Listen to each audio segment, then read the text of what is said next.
the Chat district in Afghanistan. This place is under Taliban control, although the government claims to have control over this area. They have committed 4 extrajudicial killings so far. The Helmand province in Afghanistan. Afghan security forces do have control here. Recently there was a Taliban attack on this area, and what did the security forces do? They opened fire wildly in all directions, killing innocent civilians in the process.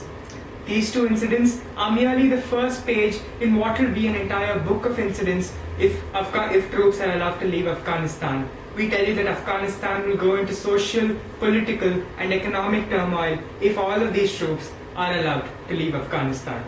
Today, as the first speaker of Team Proposition, I'm going to talk to you about why human rights as a concept are universal and why these human rights will not be protected if troops leave Afghanistan. And my second speaker is going to talk to you about why this might foster regional instability in the area with countries like Pakistan, and also about the costs and the logistics of actually withdrawing so many troops so fast from Afghanistan. Now, before moving on, we would like to make a clarification to our case.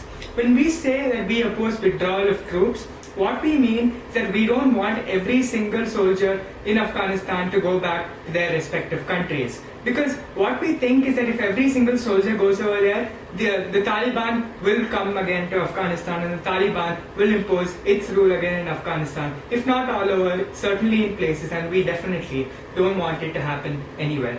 What we propose instead is retaining a minimum security force in Afghanistan, which is present through a combination of US forces and also with collaboration with the other NATO countries. You have a security force which can hold off the Taliban and also which can train the Afghan forces and ensure that Afghanistan's transition to democracy stays stable, to ensure that Afghanistan as a country remains safe for its people, which is something which will not happen if these troops leave. So firstly, the universality of human rights. Why do we think that human rights as a concept is something that is universal? Why do we think that every person who is born is entitled to things like a right to life, is entitled to things like a right to dignity and freedom of speech and expression, both legally and morally? We think that this is the case because human rights are the base of all society, right? If human rights do not exist, then no other right could be guaranteed to people. You have economic rights guaranteed, you have property rights guaranteed because people feel safe in the country. People are guaranteed a right to life. People are guaranteed their dignity. You have people being able to speak against the government, and you have laws of how the media can function because you have freedom of speech, because you have a freedom of expression. And since all components of society actually derive their importance and their legitimacy from basic human rights, we think it's essential that every country provide its human rights. And sometimes governments of their own country will not be able to provide their own citizens with human rights because of a variety of reasons, as we saw in Afghanistan in the 1990s. So what do we think has to be done in these cases? We think in these cases the universality of human rights validates intervening in another country by third-party countries, and we tell you these countries even have a duty to intervene and ensure that human rights are protected. Why do we think that human rights actually warrant sometimes violating another country's sovereignty? We believe there are 2 reasons for this. Firstly, we don't want to send out the wrong precedent, right? We don't want to send out the message to other countries saying that, all right, human rights violations are okay so long as they don't happen in my own borders. You can do it wherever you want, just so long as you don't tell me. That is a message we definitely don't want to send out, and we tell you that it's a duty for the international community to respond to any human rights violations. It's a duty for the international community to ensure that these violations don't take place in other countries as well. But secondly, we also tell you that since the international community is supposed to value individualistic freedom, we tell you individualistic freedom is extremely important because individuals are the main components of society, and if individuals themselves are not guaranteed freedom, then society has no chance of surviving.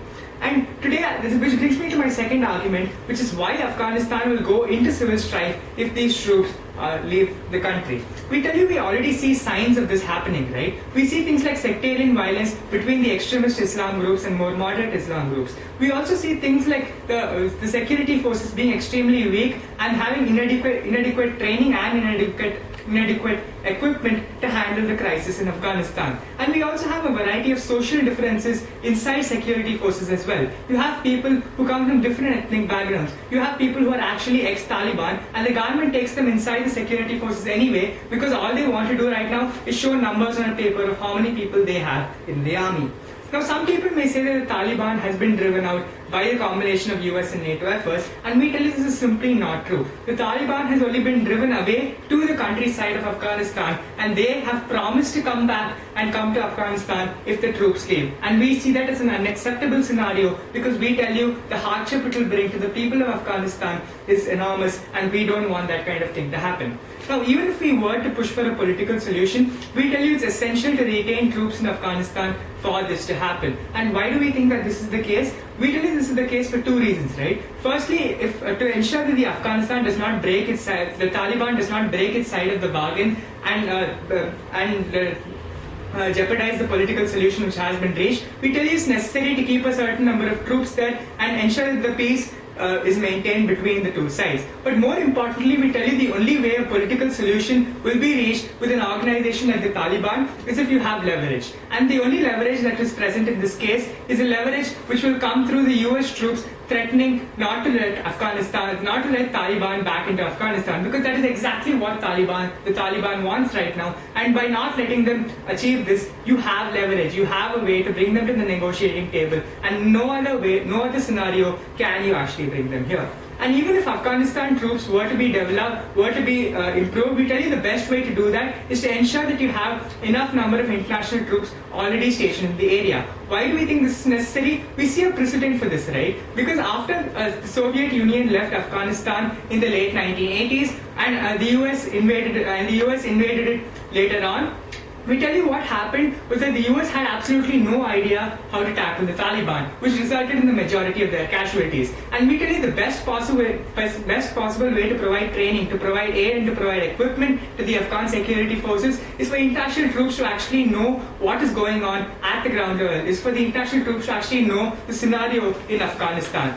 So why do we think that all of this actually warrants these troops staying back? We tell you that there is sufficient threat to human rights right now, because not only will the Taliban come back, but they will come back with a vengeance. Because right now they feel that they have been wronged. They feel that they have been driven out of what they like to call their homeland. And therefore we tell you that if they are allowed to come back right now, the Islamist rule that they will impose might be even more extreme than what we saw in the 1990s. And we're sure today that both sides don't want that. But today the only solution that will actually work is team propositions, because by withdrawing the troops, you open Afghanistan to a lot of problems politically, economically, socially, and harm citizens enormously. And we're sure that both sides don't want that. But only we achieve it today, so go with team propositions.